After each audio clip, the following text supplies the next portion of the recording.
Hello दोस्तों, हमने पिछले वीडियो में एक नए अध्याय बहुपद यानी पॉलिनोमियल से शुरुआत की है और ये इसका दूसरा वीडियो है जिसमें हम एक टॉपिक पढ़ने वाले हैं बहुपद के शून्यक यानी कि ज़ीरोज़ ऑफ पॉलिनोमियल्स। शून्य को जानने से पहले हम लोग कुछ उदाहरण लेते हैं बहुपद का। जैसे मान लो उदाहरण है, एक बहुपद का उदाहरण लेते हैं px is equal to 5x के power Q minus 2x square plus 3x minus 2। और यदि हम लोग सभी x के जगह यदि हम लोग 1 पुट करें, यानी x के जगह यदि हम लोग 1 x का मान यदि हम लोग 1 रखें तो क्या वैल्यू प्राप्त होती है। तो इसको हम लोग लिखते हैं p1। क्या लिखते हैं? p1। p1 क्यों लिखते हैं? क्योंकि हम लोग x के जगह क्या पुट कर रहे हैं? 1। ठीक, x के जगह क्या पुट कर रहे हैं? 1। तो देखो इसको पुट करेंगे तो ये आएगा 5 इंटू x के जगह क्या है? 1 और 1 का क्यूब माइनस 2 फिर 1 का स्क्वायर प्लस 3 इंटू 1 माइनस 2।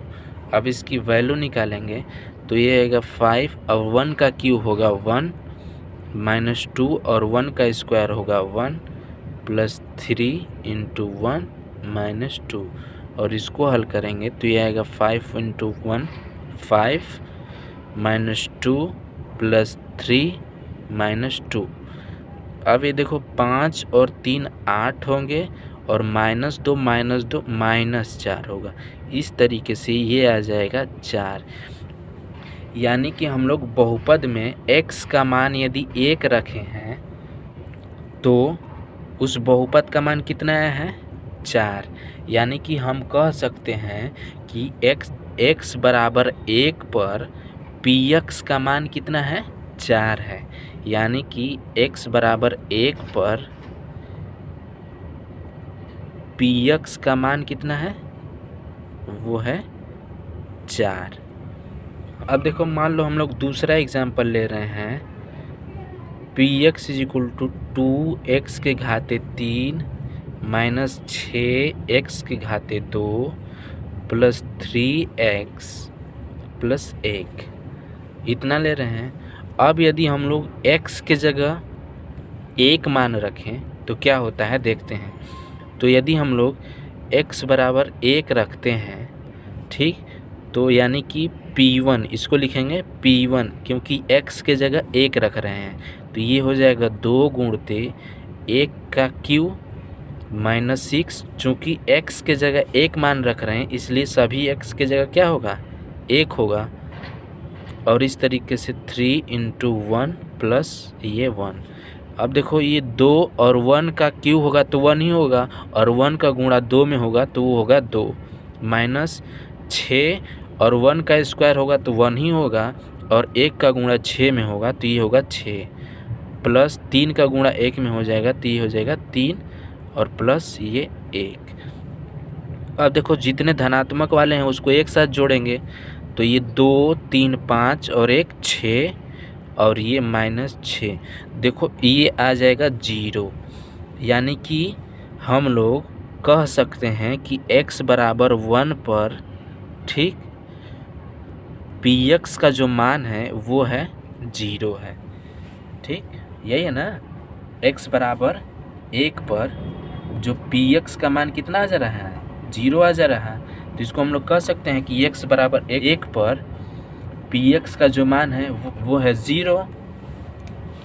तो देखो यहीं से एक बात निकल कर सामने आती है कि कोई भी बहुपद px का शून्यक एक ऐसी संख्या c होती है, c मान लेते हैं कोई संख्या है, तो बहुपद px का शून्यक एक ऐसी संख्या c होती है कि P C is equal to 0 हो जाता है। जैसे एग्जाम्पल के तौर पे यदि हम लोग पिछला वाला एग्जाम्पल देखें, जैसे P X is equal to था 2x³ minus 6x² plus 3x+1। यहाँ पे x is equal to 1 put करने पे P1 इज इक्वल टू आ रहा था 0।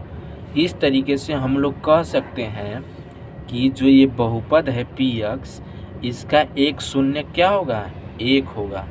जैसे और एग्जाम्पल लेते हैं, जैसे मान लो x-1 है, ठीक,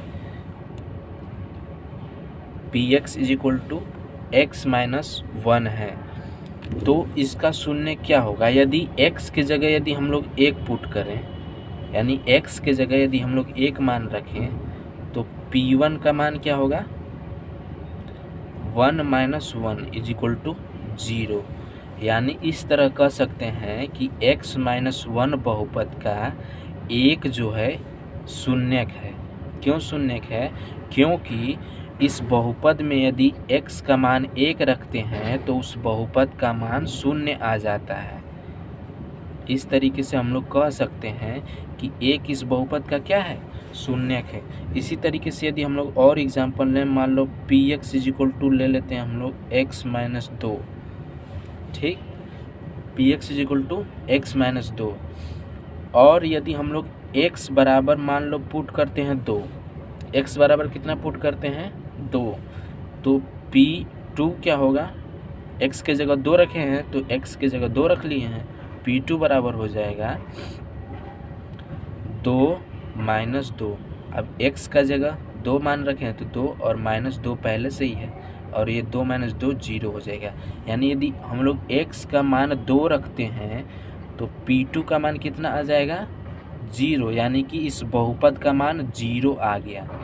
जब ऐसा होता है कि x का मान एक ऐसी संख्या रखते हैं जिससे कि उस बहुपद का मान 0 हो जाता है, तो उस संख्या को ही उस बहुपद का शून्य कहा जाता है। इस प्रकार से इस बहुपद का x-2 का शून्यक होगा 2। अब देखो शून्यक निकालने की एक और विधि है। यदि हम लोग इसी को लिखें कि x-1 इज इक्वल टू 0 कर दें, ठीक, क्या कर दें, यदि जो बहुपद दिया हुआ है उसको 0 के बराबर करके एक समीकरण बना लें, तब भी हमें एक शून्यक प्राप्त हो सकता है। देखो जैसे बहुपद दिया हुआ है x-1 और x-1 को बराबर कर लें हम लोग 0 के, तो इस तरीके से भी हम लोगों को एक शून्यक प्राप्त होगा। और देखो अब x बराबर क्या हो जाएगा, यहाँ पे 1, ये -1 उधर जाएगा तो +1 हो जाएगा ना। तो इस प्रकार से x बराबर क्या आ जाएगा, 1, और ये 1 ही क्या कहलाएगा, शून्य कहलाएगा। इसी तरीके से यदि x-2 बराबर हम लोग 0 रख देते हैं तो यहाँ से भी x का मान निकल कर सामने आएगा +2, ठीक। इस प्रकार से इस बहुपद का जो शून्यक होगा वो होगा 2। अब देखो चूँकि x-1 बराबर 0 है तो ये एक प्रकार का समीकरण बन गया, तो इसलिए इसको एक बहुपद समीकरण कहेंगे। और इस बहुपद समीकरण से x इज इक्वल टू 1 आया है, तो इस 1 को हम लोग इस बहुपद समीकरण का मूल कहेंगे। चूँकि मूल और शून्यक एक ही होते हैं, इसलिए जब समीकरण के हिसाब से निकालते हैं तो वो मूल कहलाता है, और जब मान रख कर निकालते हैं तो शून्य कहलाता है।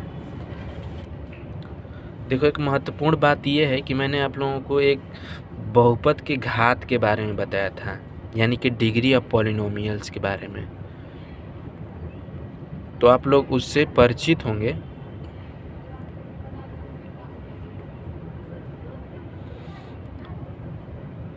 तो बहुपद के घात का बहुपद के शून्यक से क्या रिलेशन है वो देखते हैं।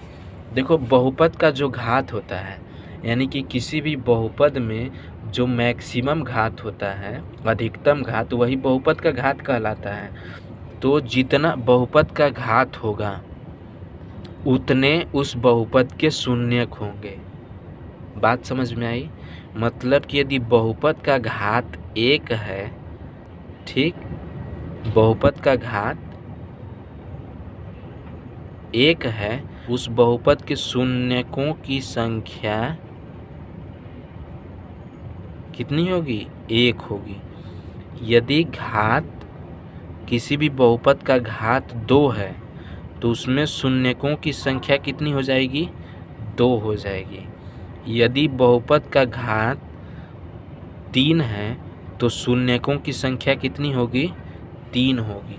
जैसे उदाहरण के तौर पे लें, यदि x-1 हम लोग ले रहे थे तो एक प्रकार का रैखिक बहुपद है, यानी कि एक घात वाला बहुपद है, तो इसका कितना शून्यक प्राप्त हो रहा था? 1 शून्यक प्राप्त हो रहा था। 1 प्राप्त हो रहा था ना, सिर्फ 1। और यदि हम लोग ऐसे ही 2x² + 5x + 6 लें तो ये जो है द्विघात समीकरण, द्विघात बहुपद है। इस द्विघात बहुपद के कितने शून्यक होंगे? 2 शून्यक होंगे। कितने शून्यक होंगे? 2 शून्यक होंगे।